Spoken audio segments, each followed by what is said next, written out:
Earlier today, a petition from the UK government and Parliament sent out a reply to the petition Create a Freedom of Speech Act and Bring an End to Hate Speech Laws.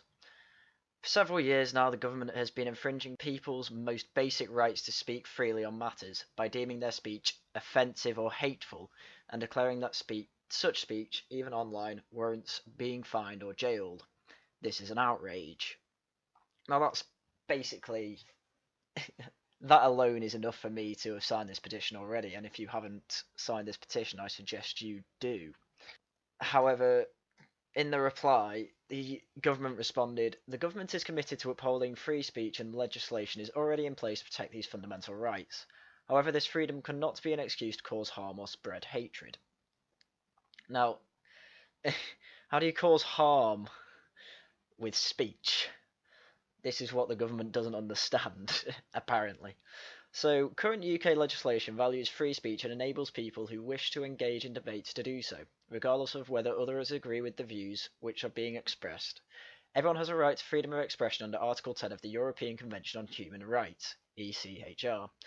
This is a qualified right, however, which means that it can be restricted for certain purposes to the extent necessary in a democratic society.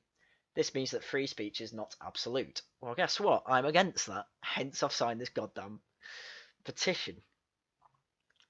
Like, what do you mean it's restricting certain purposes to the extent necessary in a democratic society? What is necessary in a democratic society to restrict speech?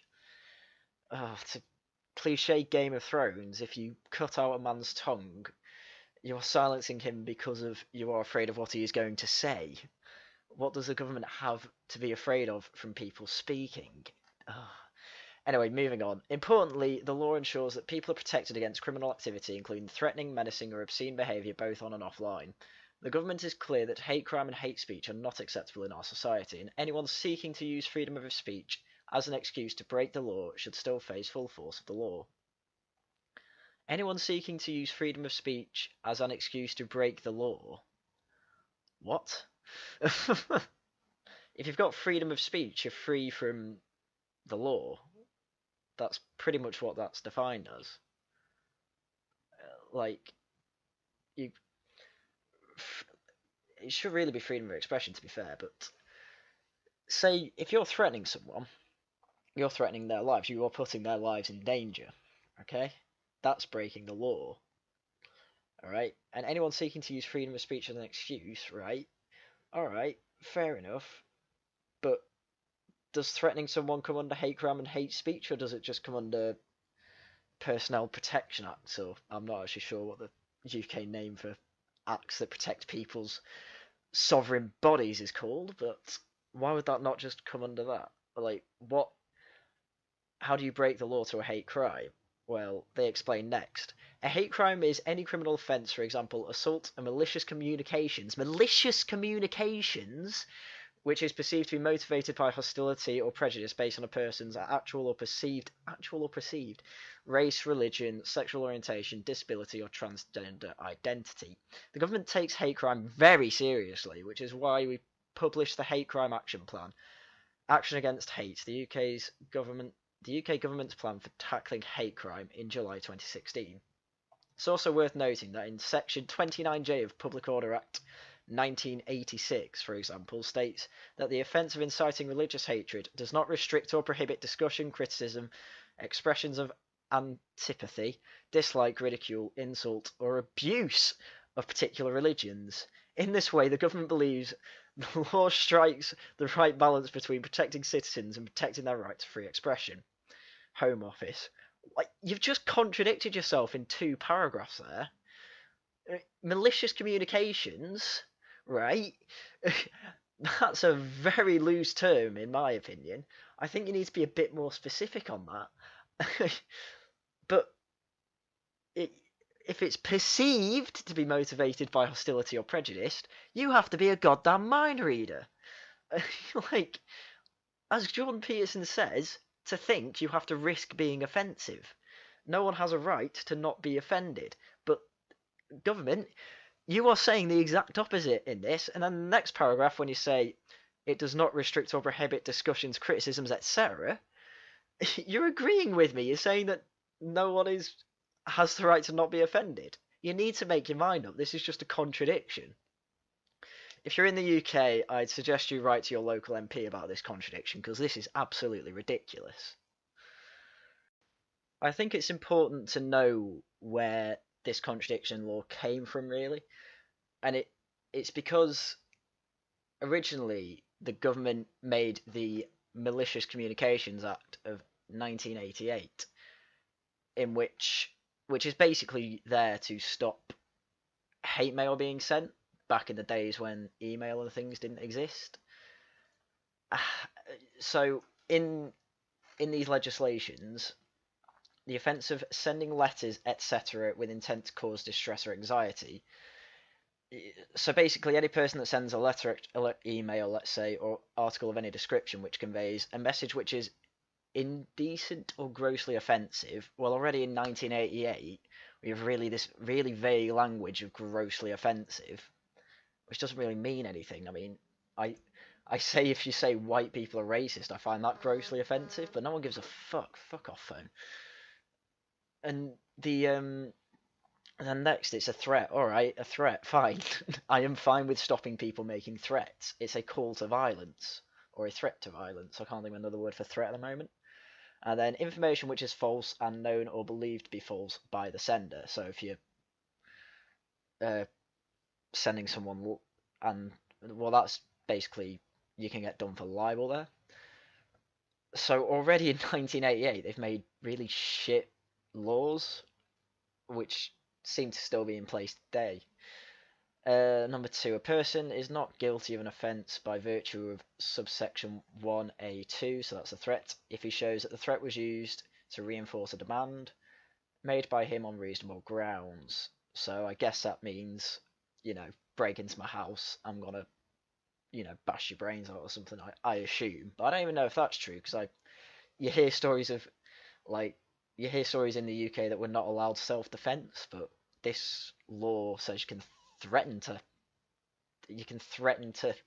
defend yourself, which doesn't really make sense.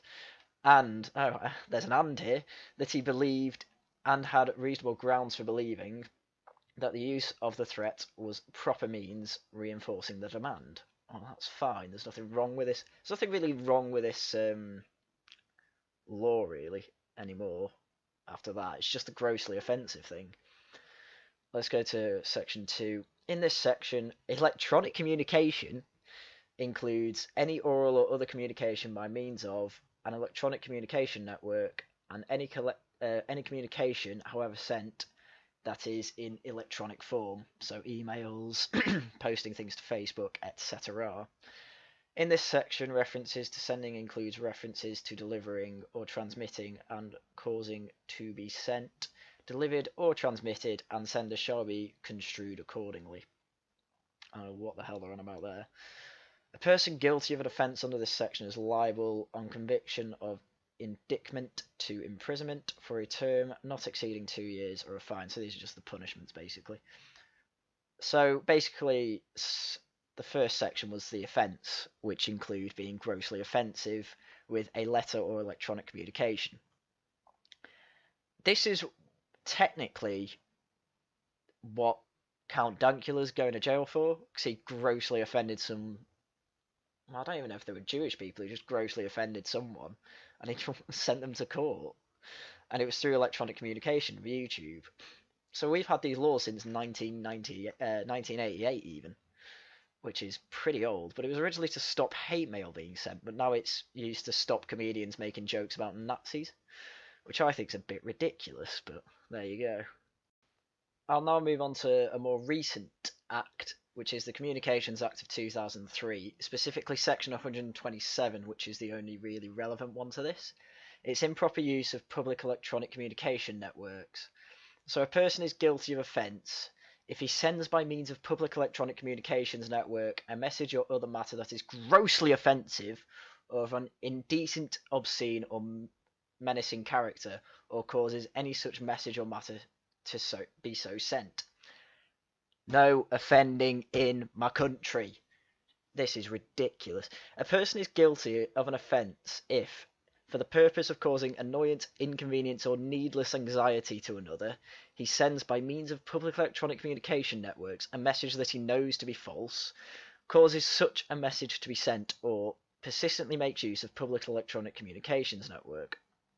So you can't cause annoyance. You can go to jail for no more than 6 months or a fine not exceeding level 5 of the standard scale.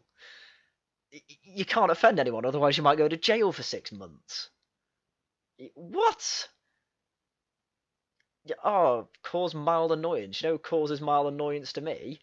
Feminists on Twitter all the time. Emma Watson and Lily, they're gonna get raped anyway, Alan, has caused annoyance to me and inconvenience by making me having to think of their mental retardation. It's absolutely ridiculous. Why can I not apply this law to them? Well, I'll tell you why. It's because it's really vaguely worded to fit the Crown's freaking decisions, and it's really bad. This is a really awful law. These are the specific laws that you should write to your MP saying, please have a look at these laws, have it discussed, because they are in no way applicable to modern day British communication.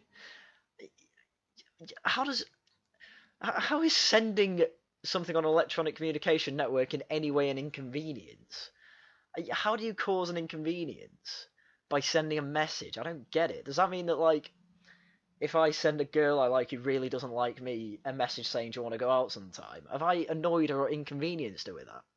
Have I caused a needless anxiety because she can't get over the fact that someone might like her? Like, I don't get it. This law doesn't make sense. This law, honestly, it just needs to be revoked. Like, it doesn't make any sense. You shouldn't be even under threat of jail or even a fine from causing inconvenience, annoyance, or anxiety, because that can all be done as a joke, and usually probably will be done by a joke. This doesn't make any sense. Please write to your local MP and ask for this legislation to be removed or rewritten. It would be better. It wouldn't be anywhere close to good, but it would be better if they used concise language, but they haven't.